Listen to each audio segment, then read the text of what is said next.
Oh, that's a Syrian lakeside. That's a beautiful zebra. Oh, a fierce lion appears walking towards the lakeside.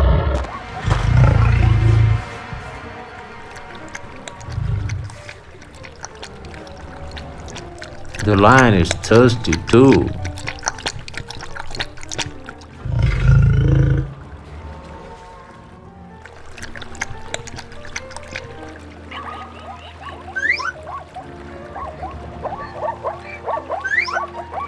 Oh, both of them face each other, growling ferociously.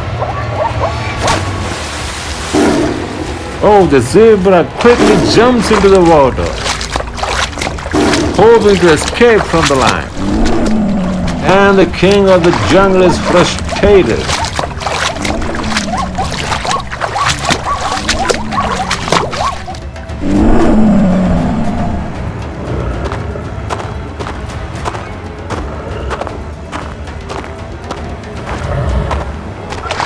The zebra slowly crosses the lake and goes to the other side.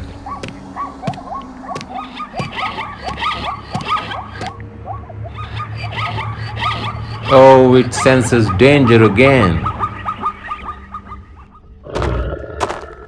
And the lion is just walking through the jungle.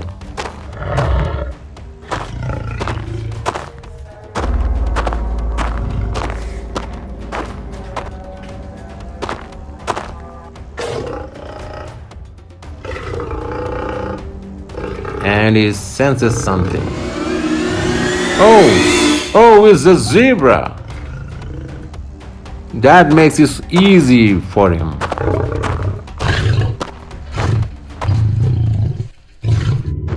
He quietly goes towards the zebra.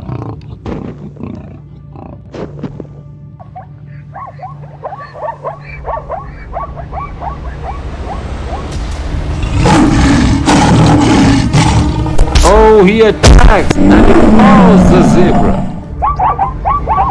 Oh, the zebra picks itself up. That's going to be a big fight. The king of the jungle roars, and that rages a war between them.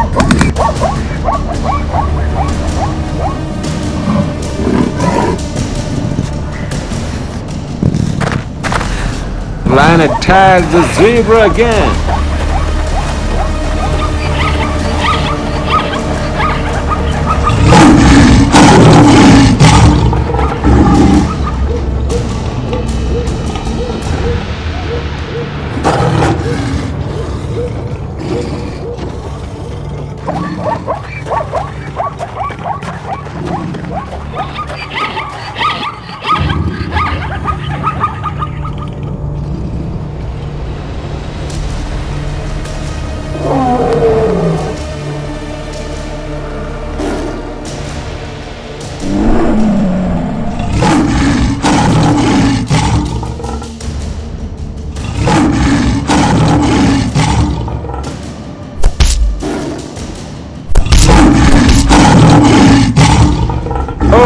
Oh, the zebra collapses with the lion's attack. Oh, the zebra is killed and the lion succeeds in attacking its prey.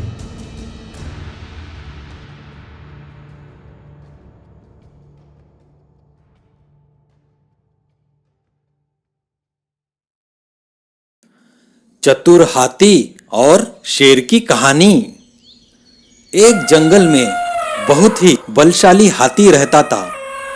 उस जंगल में अन्य बहुत से जानवर भी रहते थे।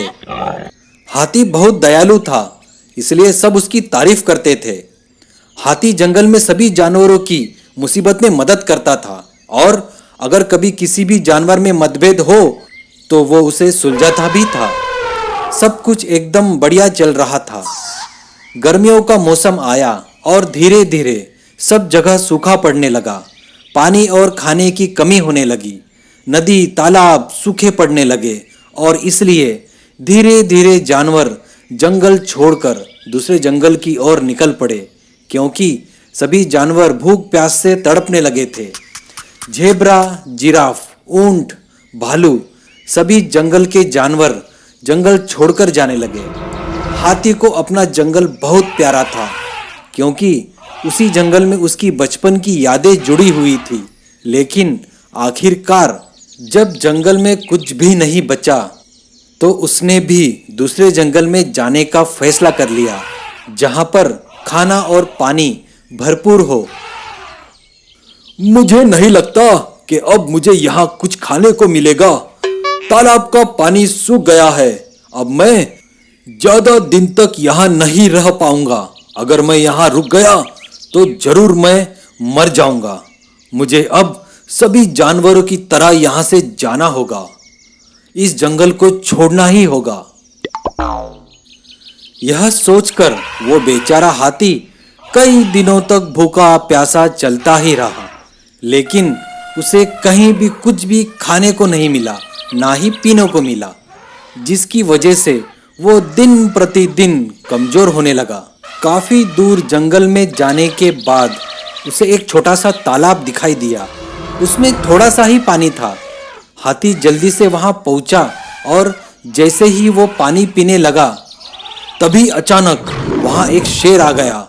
वो हाथी को रोकने लगा और बोला, पहले पानी मैं पीऊंगा, उसके बाद तुम पीना, समझे?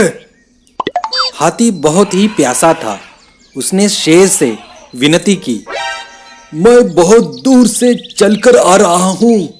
कई दिनों से मैंने कुछ भी नहीं खाया। मैं बहुत प्यासा हूँ, प्यास से तड़प रहा हूँ। कृपया मुझे पानी पीने दीजिए। मैं आपके आगे विनती करता हूँ। इस पर शेर को गुस्सा आ गया और उसने हाथी पर हमला कर दिया। दोनों आपस में लड़ने लगे। उनकी लड़ाई काफी देर तक चल रही थी। हाल ही में सूखा पड़ने की वजह से दोनों ही कमजोर हुए पड़े थे, जिसकी वजह से दोनों ही थक गए और जमीन पर गिर गए। पास ही में तालाब के उस पार गीदड़ों का एक झुंड ये सब देख रहा था। वो सभी इस तमाशे का मजा ले रहे थे और मन ही मन खुश हो रहे थे। अरे वाह, मजे की बात है। ये दोनों आपस में ही इस तरह लड़ मर जाएंगे और हमें आज के खाने का प्रबंध हो जाएगा। वाह, बहुत अच्छा होगा। जब ये दोनों इसी तरह आपस में लड़ेंगे तो हमारा तो बहुत फायदा होगा। वाह। इतने में हाथी ने देखा कि गीदड़ों का झुंड उनको देख रहा है और उनकी लड़ाई का फायदा उठाने के बारे में सोच रहा है। उसने शेर से कहा, देखो, वो गीदड़ों का झुंड इंतजार कर रहा है कि कब हम दोनों एक दूसरे से लड़ते हुए मर जाए और वो हमें खा ले। शेर को भी उसकी बात समझ में आ गई और उसे अपनी गलती का एहसास हुआ। वो बोला, अरे हाँ, तुम तो ठीक कह रहे हो। ये तो हमारी दुश्मनी का फायदा उठाने का इंतजार कर रहे हैं। अब हाथी और शेर को उनकी चाल समझ में आ गई थी। हाथी को एक तरकीब सूझी। उसने कहा, अरे सुनो, क्यों ना हम दोनों ये पानी पी ले और अपनी अपनी प्यास बुझा ले, ताकि ये गीदड़ हमारी लड़ाई का फायदा ना उठा सके। क्या कहते हो तुम? हाँ, हम इनका सामना नहीं कर पाएंगे। समझदारी इसी में है कि हम पानी पीकर यहाँ से निकल जाएं। दोनों ने यही किया। पानी पिया और चुपचाप वहां से निकल गए। बेचारे गीदड़ों का इंतजार ही रह गया। हमें आपस में बैर नहीं करना चाहिए, क्योंकि बहुत सारे बड़े झगड़े कई बार छोटी छोटी बातों पर ही होती है और हमें किसी भी झगड़े को शांति और समझदारी से ही सुलझाने की कोशिश करनी चाहिए। ऐसी ही और मजेदार कहानियों के लिए हमारा चैनल सब्सक्राइब करें और बेल आइकन प्रेस करें।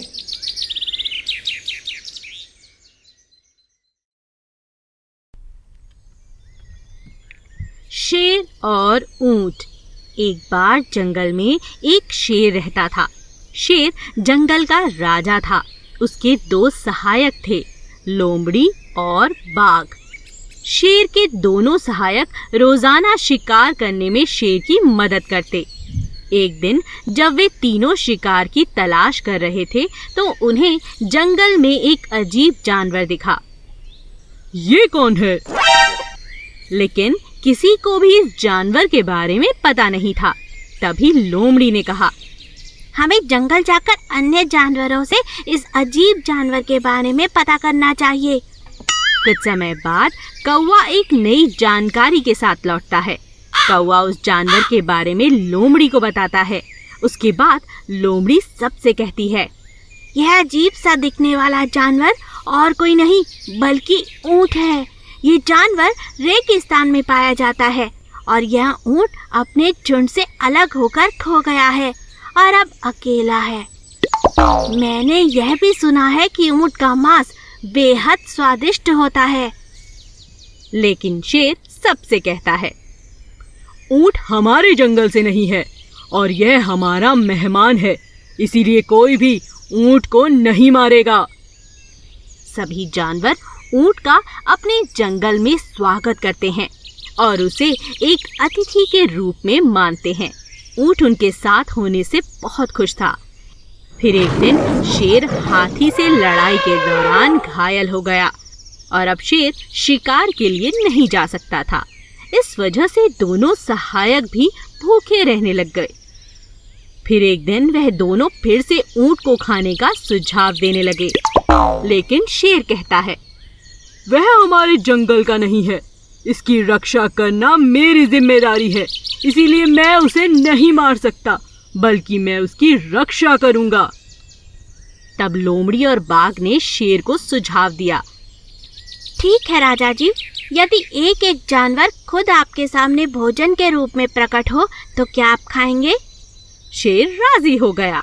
शाम को एक एक जानवर खुद को शेर के हवाले करने लगा। शेर ने उनको खाने से मना कर दिया। यह देखकर ऊंट ने भी खुद को पेश किया। शेर तो मुझे भी खाने से मना कर देगा।